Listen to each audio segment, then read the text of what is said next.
이번에 갤럭시 S26 어떤 거 사지? 진짜 뭐 사야 되지? 야, 진짜 뭐 사야 되냐? 야, 이거 진짜 고민되네. 야, 이거 진짜 고민되네. 참 고민이네. 이 시간에 연락이야? 태문이 형, 장사 잘하네. 선택이 어려울수록 심플하게. 네, 반갑습니다. 심플입니다. 저 원래 울트라 절대 안 삽니다. 지금까지 항상 대여해 주셔서 사용은 해보고 또 구입할까 말까 항상 고민은 하면서도 플러스 모델 아니면 기본 모델을 구입을 해왔습니다. 왜냐하면 솔직히 지금까지 기본이랑 플러스가 잘 나왔어요. 근데 이번에는 울트라로 갈 수밖에 없었습니다. 그리고 막상 사니까 너무 마음에 들어. 아마 당분간 메인폰으로 사용을 할 것 같은데, 그래서 오늘은 딱 한 가지만 말씀드릴게요. 제가 이렇게 울트라로 결정을 한 이유. 제가 울트라를 받은 지가 얼마 안 돼서 꽉 채워서 하루 정도밖에 사용을 하지 못했지만, 스펙 나열 말고 제가 이 울트라를 기다리면서 또 직접 제품을 사용하면서 정말로 마음에 들었던 이유, 그리고 결정적으로 울트라를 고를 수밖에 없었던 이유에 대해서 팩트만 가지고 진짜 현실적으로 정리를 해보겠습니다. 일단 저는 지금까지 울트라는 피했습니다. 첫 번째는 무거워서, 두 번째는 디자인이 마음에 안 들어서, 세 번째는 카메라가 좋긴 한데 저한테 좀 과하다고 느꼈고요. 네 번째는 결정적으로 비싸서 울트라로 가지 않았습니다. 워낙 지금까지 기본형이랑 플러스가 잘 나오긴 했으니까요. 하지만 이번에는 여러분들도 알다시피 기본이랑 플러스는 딱히 그렇게 변한 점을 못 느끼겠는데, 울트라는 생각보다 많은 부분이 변했고, 특히 개인적으로 가장 마음에 드는 게 디자인이 이제는 정말로 패밀리 룩으로 통일이 됐습니다. 저는 이 부분도 제가 울트라로 가는데 큰 부분을 차지했다고 생각을 하거든요. 어찌됐든 제가 마음에 들었던 점 하나하나 이야기를 해보도록 하겠습니다. 첫 번째는 프라이버시 디스플레이입니다. 솔직히 이 프라이버시 디스플레이, 이거는 좋다 수준이 아니라 혁신인 것 같습니다. 애플 보고 있습니까? 아니, 신제품이 나오면 이 정도는 해줘야지. 삼성 대단해요. 오프 상태에서는 진짜 화면이 깨끗한데 온 하면 옆에서 봤을 때 진짜 안 보여요. 보이시나요? 그리고 옵션이 세 가지로 나뉘는데, 기본, 즉 프라이버시 디스플레이 오프 기능, 그리고 항상 켜 있는 겁니다. 그리고 알람이 왔을 때만 가려주는 모드도 있는데, 실제로 사용을 해보니까 얼마나 가려주겠어 했는데, 옆에서 보면 정말로 프라이버시 필름을 붙인 것처럼 아예 안 보입니다. 어떻게 이런 기술을 구현을 했는지. 그리고 더 신기한 게 알림 같은 것만 가려줄 때, 와, 이거 진짜로 신기하더라고요. 그 부분만 검정 화면으로 보입니다. 물론 안 좋은 얘기도 조금씩 나오고 있죠. 이게 확실히 프라이버시 디스플레이를 온 하는 순간 화면이 좀 어두워집니다. 하지만 실내에서 사용했을 때도 실외에서 사용했을 때도 프라이버시 디스플레이를 키더라도 약간 어두워진다고 해서 사용을 못할 정도는 아니기 때문에 약간 어두워지는 걸 감수하고 충분히 사용할 만하다. 왜냐, 우리가 지하철이나 공공장소에서 불편한 게 뭔가요? 나 열심히 이렇게 영상 보고 있었는데 좀 시간 지나니까 살짝 옆을 봤더니 옆에 있는 아저씨가 제 유튜브를 같이 보고 있어요. 막 이런 경험도 있었고, 친구나 주변에 있는 사람들한테 개인적인 메시지나 알림 같은 거 보여주고 싶지 않은 분들도 당연히 있을 거고요. 이런 분들에게 이런 기능은 정말로 혁신처럼 크게 와닿을 만한 기능이다, 저는 이렇게 생각을 합니다. 개인적으로 갤럭시에 AI 기능이 들어온 거 다음으로 정말로 혁신이다 라고 느낄 수 있는 큰 기능 아닌가, 그런 생각이 들더라고요. 개인적으로 이 프라이버시 디스플레이 상당히 만족스럽습니다.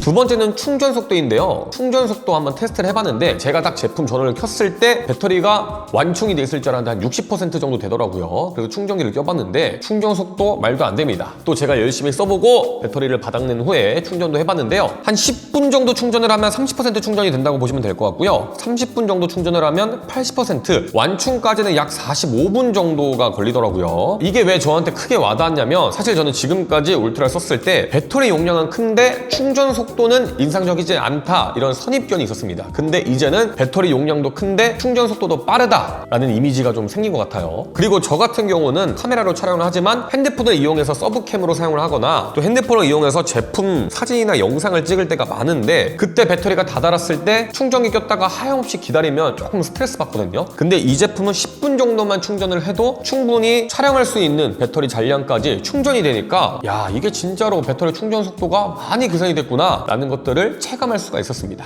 그래서 이런 분들에게 진짜로 괜찮을 것 같아요. 내가 야외 활동이 많아서 하루에 몇 번씩 충전하기 좀 어려운 분들한테도 당연히 좋겠지만, 야외에서 완충하기가 정말로 어렵거든요. 그때 잠깐 카페에서라든지 또 학교에서라든지 차에서라든지 잠깐 충전해도 정말로 인상적인 충전 속도를 확인할 수가 있기 때문에 야외 활동이 많은 분들한테는 울트라 정말로 좋은 선택이 될 수 있겠다라는 생각이 더욱더 드는 것 같습니다. 세 번째는 디자인 그리고 그립감이에요. 이거는 제가 좀 자세히 보여드리고 싶은데 이게 지금 울트라 디자인이 이렇게 바뀌었는데요. 제가 가장 마음에 일단 드는 게 디자인입니다. 디자인이 뭐가 바뀌었냐? 일단은 이렇게 카메라 섬이 생기고 측면이 테두리가 살짝 둥그러졌거든요. 그러니까 플러스랑 기본형이랑 디자인이 비슷해졌어요. 근데 그러다 보니까 생긴 장점이 뭐냐? 이 모서리가 엄청 뾰족했잖아요. 근데 약간 둥그러지면서 울트라 잡을 때 이렇게 파지합니다.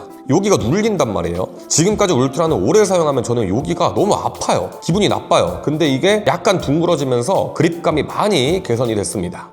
이제는 정말로 그립감이 참을만 하다가 아니라 괜찮다라는 수준까지 올라왔다고 생각을 하고요. 그리고 모서리는 약간 둥그러졌지만 측면은 약간 각진, 마치 아이폰 12를 보는 듯한 그런 디자인과 이제는 패밀리 룩이 정말로 완성이 되면서 디자인적으로도 완성도가 정말로 높아졌다고 생각을 하고 디자인이 개인적으로는 정말로 마음에 들었습니다. 물론 지금까지 울트라라고 하면 기본 모델이랑 플러스랑은 조금 차별화된 디스플레이, 차별화된 디자인이 들어가 있어서 그 부분이 사라져서 좀 아쉽다라고 하시는 분도 있을 수도 있는데 저는 개인적으로 울트라만 디자인이 다른 게 뭔가 아재폰처럼 느껴지고 뭔가 비호였어요. 근데 이제는 정말로 패밀리룩도 완성이 되고 좀 과하지 않은 디자인이라고 생각이 들어서 정말로 마음에 드는 것 같습니다. 개인적으로요. 저는 너무 이쁜데 화이트 색상도 너무 이쁘고 블랙도 이뻤는데 블랙 살 걸 그랬나? 다음은 카메라입니다. 사실 이쯤 되면요. 카메라 어떤 핸드폰을 사도 요즘은 잘 나옵니다. 물리적인 카메라 성능도 정말로 좋아졌고요. 요즘은 또 후처리 성능이 너무 좋아져서 이 정도 급의 스마트폰을 산다면 당연히 좋겠죠. 근데 뭐 사진이나 영상 좋습니다. 이것도 좋겠지만 이번에 영상 촬영 기능 중에 수평 고정 슈퍼 스테디라는 게 생겼잖아요. 저는 분명히 카메라를 돌릴 겁니다, 여러분. 카메라를 돌리면서 촬영을 해볼게요. 잘 보세요. 저 분명히 돌립니다. 이렇게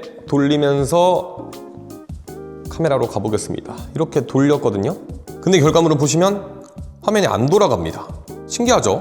그래서 걷거나 좌우로 흔들려도 이게 수평이 잡혀 있으니까 결과물이 훨씬 안정적으로 나오더라고요. 짐벌 없이도 정말로 부드럽고 안정적인 영상이 촬영 가능하다는 거 저는 상당히 매력적인 부분이라고 생각을 했습니다. 영상 많이 촬영하시는 분들한테는 상당히 재밌는 기능이 될 수 있을 것 같아요. 자, 마지막으로 성능입니다. 성능은 말하면 뭐합니까? 울트라는 항상 성능이 좋았죠. 물론 스냅드래곤발 실제로 사용해보니까 성능 당연히 빠릿빠릿하고 아쉬울 거 없었고요. 발열도 거의 느끼지 못했습니다. 물론 더 빡세게 사용은 해봐야겠지만요. 그리고 개인적으로 느꼈던 게 스피커가 미세하게 좋아졌다고 느꼈거든요. 뭔가 전에 울트라보다 저음이 조금 빵빵해진 느낌이랄까? 제가 자세하게 말씀은 못 드리겠는데 확실히 써보면 스피커도 상당히 좋아진 것을 느낄 수가 있었습니다. 스피커 성능도 한번 보고 갈까요?